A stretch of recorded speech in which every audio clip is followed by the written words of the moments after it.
The Manayunk Canal is reopening. The future of Elmwood Park in Norristown is coming into focus, and there's a huge parcel of land for sale in Malvern. We're going to break all this down next and what it means for people living in these communities in Chester County, in the city, or in Montgomery County. So if you get some value out of this or you like what you hear, make sure to subscribe to the channel, hit the bell for notifications, and if you want to schedule a call with our team, you can do that with the link in the comments to talk about how this might impact your real estate plans. The Manayunk Canal, Elmwood Park in Norristown, and a 111-acre parcel in Malvern are all being developed right now, and there's a lot of money being spent on these things. Let's start with the Manayunk Canal. This was closed to the Schuylkill River for 85 years, and there's a $20 million project that just got completed, making the Flat Rock Dam a draw for nature lovers and wildlife. You know, it all sounds really nice here. There's a 2-mile-long waterway that all of a sudden has like energy, and it's got potential, and people may go for like walks and hikes there, which is great. And there was $20 million that was spent on this. They've also are using this for Philadelphia's water supply, which I did not know, that supplies some of the drinking water.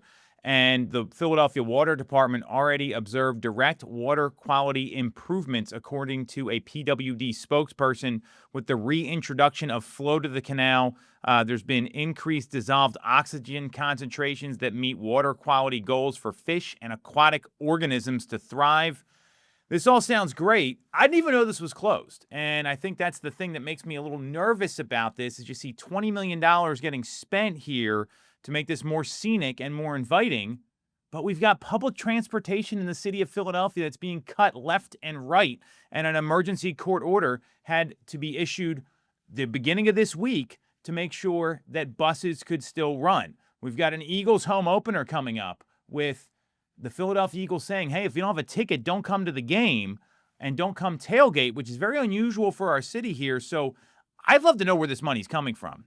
This was part of this Schuylkill navigation, and it was built in the 19th century. I mean, this stuff's all great, and I'm sure it's very nice, and it's a big milestone for the water department after more than 3 decades of planning to restore water flow in the canal.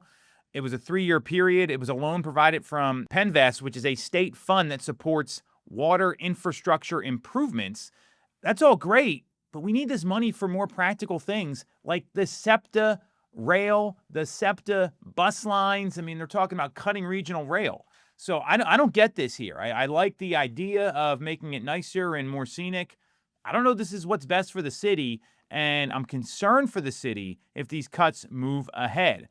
Now, there's a plan in place, and then we're going to talk about some of these other developments here in a second. It's called the Schusterman Plan. This is from State Representative Melissa Schusterman. She is circulating a plan to divide up state tax revenue into 3 regions to sidestep these future funding disputes because of the $213 million budget deficit. I mean, that Manayunk Canal, that could have been 10% of it to start. That stuff adds up. And what they are suggesting here, what this plan suggests from Melissa Schusterman, is that the state gets divided into 3 economic categories of the 67 counties, and each group will share its portion of collected state tax revenue to fund line items currently under discussion, including public transportation. Right now, Southeast Pennsylvania accounts for 40% of the revenue for the state and SEPTA, and then they say SEPTA is the backbone of Southeast PA, which I do agree with when you come to Philadelphia. So I think there's questions where all this money gets spent.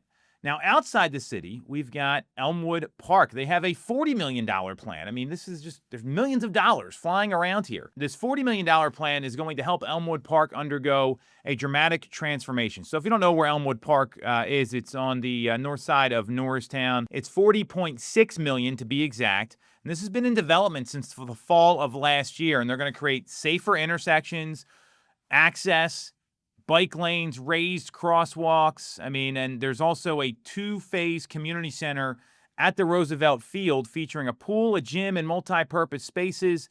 And that's going to cost over $25 million of the $40.6. Now, this I can get. It certainly makes sense. I mean, that's a huge area there. If you look at where Elmwood Park is located, it's right next to the Norristown Farm Park.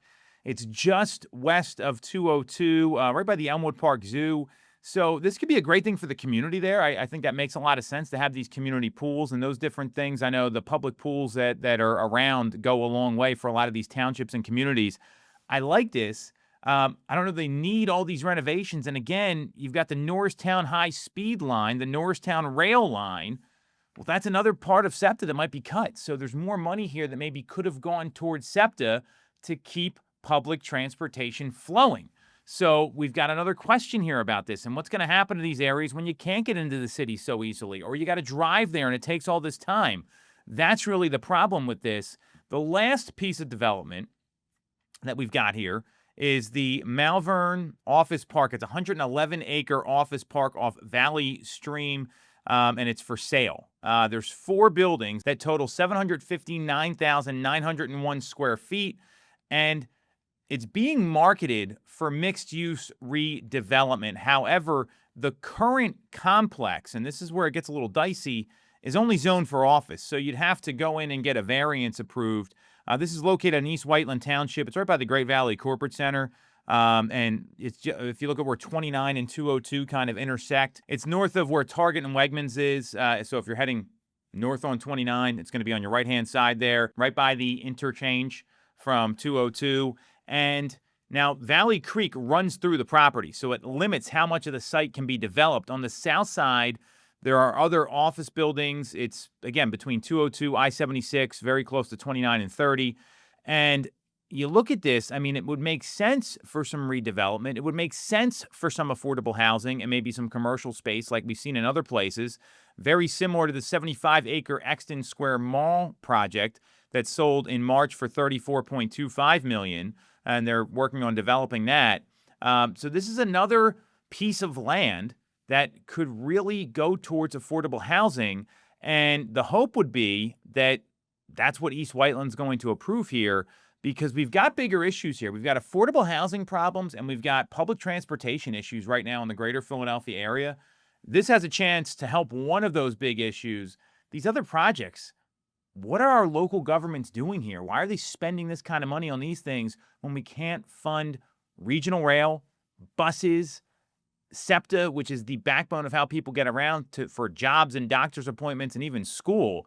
It took an emergency court order at the beginning of the week for kids to be able to get to school. And the first week of school in the city of Philadelphia, absences increased 54%. So I'm hoping our local government will see the issue here and they can come to a resolution for both SEPTA and continue to repurpose some of these office spaces and different things into housing that's going to be affordable for people. So I'm not talking like the $800,000 or $900,000 single family homes, some townhomes, some condos, some mixed use spaces that will go a long way. Let's hope our leaders do the right thing.